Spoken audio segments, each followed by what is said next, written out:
السلام علیکم ورحمۃ اللہ وبرکاتہ۔ آیت الکرسی کے فضائل اور برکات کے ساتھ حاضر ہوں۔ کوشش کروں گی کہ مختصراً اس کے فضائل اور برکات پر روشنی ڈال سکوں۔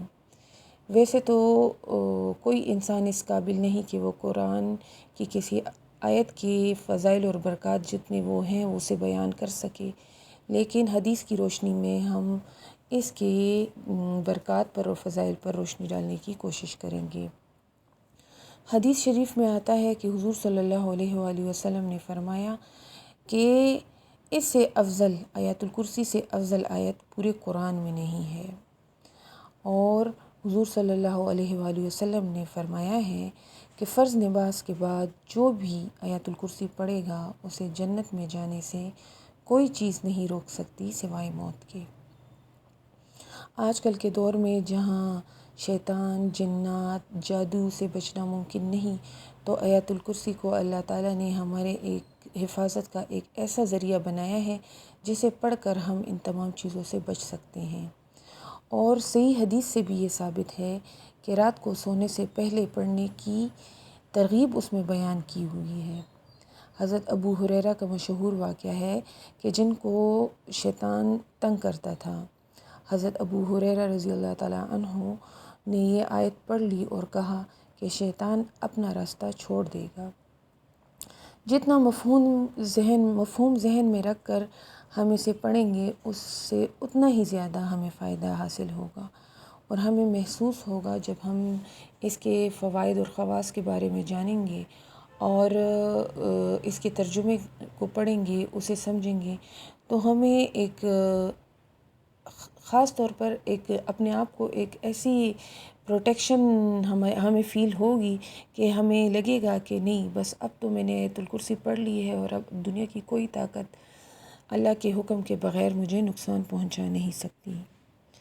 ترمذی میں آیا ہے کہ حضور صلی اللہ علیہ وآلہ وسلم نے فرمایا ہے کہ ہر چیز کی کوہان ہوتی ہے۔ کوہان، اونٹ کے کوہان جو ہوتا ہے، بلندی کو کہا گیا ہے کہ ہر چیز کی کوہان ہوتی ہے، اور قرآن کی بلندی سورہ بقرہ ہے۔ اس میں ایک آیت ہے جو تمام آیتوں کی سردار ہے۔ آپ صلی اللہ علیہ وسلم نے فرمایا یہ آیت سب سے بڑی آیت ہے، یعنی آیت الکرسی۔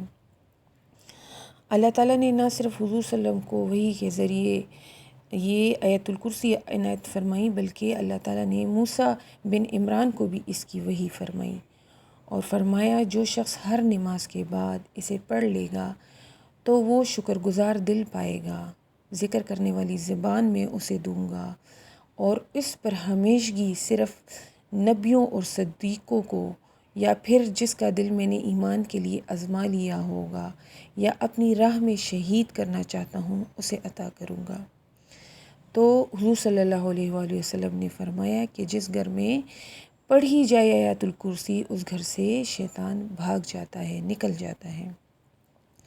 صحیح بخاری میں ایک حدیث درج ہے جس کا مفہوم کچھ اس طرح ہے کہ حضرت ابو ہریرہ رضی اللہ تعالیٰ عنہ کو آپ صلی اللہ علیہ وسلم نے صدقہ فطر کی حفاظت پر مقرر فرمایا۔ تو رات کو ایک شخص آیا جو غلہ چوری کرنا چاہتا تھا۔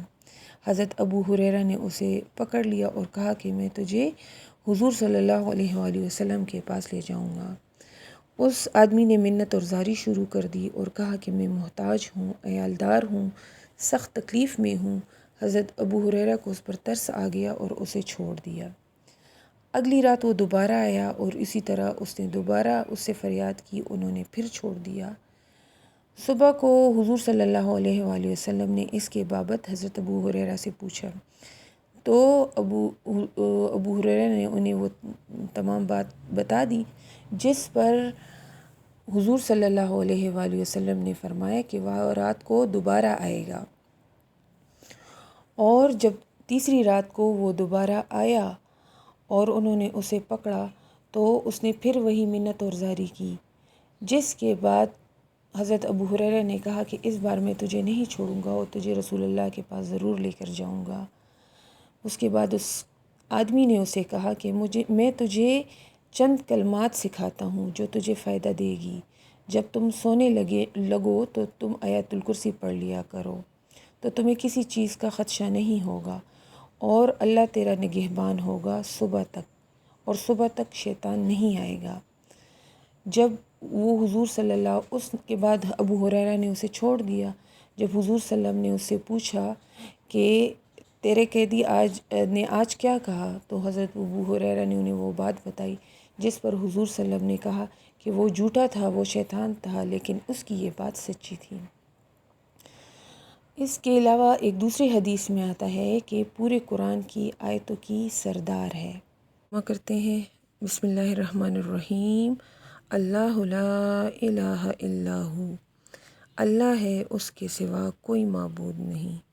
اللہ ہی ہے، لا الہ نہیں ہے کوئی معبود، الا ہو مگر وہی ہے، الحی القیوم اور وہ زندہ ہے اور قائم رہنے والا ہے، لا تأخذہ سنۃ ولا نوم، نہ ہی اسے اونگ آتی ہے نہ نیند۔ اگر طاقتور سے طاقتور انسان، ہر قسم سے صحت مند انسان بھی اگر تھک جائے تو اسے نیند آتی ہے، لیکن اللہ ایسے ہر عیب سے پاک ہے، نہ وہ تھکتا ہے، نہ اس تھکان کی وجہ سے اسے اونگ آتی ہے نہ نیند۔ لہو ما فی السماوات و ما فی الارض، اور جو کچھ بھی ہے آسمان میں اور جو کچھ بھی ہے زمین میں، سب اسی کے لیے ہے، اسی کا ہے۔ من ذا الذی یشفع عندہ الا باذنہ، وہ کون ہے جو سفارش کرے گا اس کے نزدیک سوائے اس کے حکم کے۔ من ذا الذی، وہ کون ہے جو یشفع سفارش کرے گا، عندہ اس کے نزدیک، الا مگر باذنہ اس کے حکم سے۔ یعنی قیامت کے دن کوئی سفارش کسی کے کام نہیں آئے گی، لیکن صرف وہی جس کا اللہ حکم دے۔ یعنی اگر حضور صلی اللہ علیہ وسلم بھی کسی کی سفارش کریں گے تو وہ اللہ کے حکم سے کریں گے۔ یعلم ما بین ایدیہم وما خلفہم، اور وہ جانتا ہے جو کچھ ان کے آگے ہے اور جو کچھ ان کے پیچھے ہے۔ ولا یحیطون بشیء من علمہ الا بما شاء، اور احاطہ نہیں کر سکتے کسی بھی چیز کا اس کے علم میں سے مگر جتنا وہ چاہے۔ یعنی اللہ تعالیٰ جسے جتنا علم چاہے اسے عطا کر سکتا ہے، لیکن کوئی بھی اس کے علم کا احاطہ نہیں کر سکتا۔ اللہ جتنا علم چاہے اپنے بندوں کو بخش دے، اسے دے دے۔ جس طرح اگر اس کے لیے میں آسان سا مثال یہ آپ کو سمجھانے کی کوشش کروں گی کہ اگر ہم دیکھ لیں ہمارے کالج، یونیورسٹی، اسکول میں تمام سبجیکٹس کے علیحدہ علیحدہ ٹیچرز ہوتے ہیں۔ ایسا کوئی بھی ٹیچر نہیں ہوتا جو آل راؤنڈر ہو، جو ہمیں فزکس کیمسٹری بھی سمجھائے اور عربی اسلامیات بھی سمجھائے اور میتھس بھی سمجھائے۔ اللہ جسے چاہتا ہے اسے اتنی ہی علم عطا کرتا ہے۔ وسع کرسیہ السماوات والارض، اور اس کی کرسی میں سمائے ہوئے ہیں آسمان اور زمین۔ یعنی اللہ کی قدرت اور بادشاہی ہے تمام آسمانوں اور زمین پر، کوئی چیز بھی اس کی قدرت سے باہر نہیں۔ ولا یعودہ حفظہما، اور نہ کوئی چیز ان دونوں کی حفاظت سے اسے تھکاتی ہے۔ یعنی اللہ نہیں تھکتا، ولا یعودہ، اور نہ اللہ پہ بھاری ہے ان دونوں کی حفاظت، اس زمین اور آسمان کی حفاظت نہ اللہ پہ بھاری ہے اور نہ اللہ کو تھکاتی ہے۔ وہو العلی العظیم، اور وہی ہے بلند اور بڑائی والا۔ امید ہے کہ آپ کو اس کا ترجمہ سمجھ میں آ گیا ہوگا۔ اللہ سے دعا ہے کہ یہ آپ کے دلوں میں راسخ ہو جائے اور آپ کو یاد ہو جائے اور آپ اسے سمجھ کے پڑھیں۔ وما علینا الا البلاغ۔ السلام علیکم ورحمۃ اللہ وبرکاتہ۔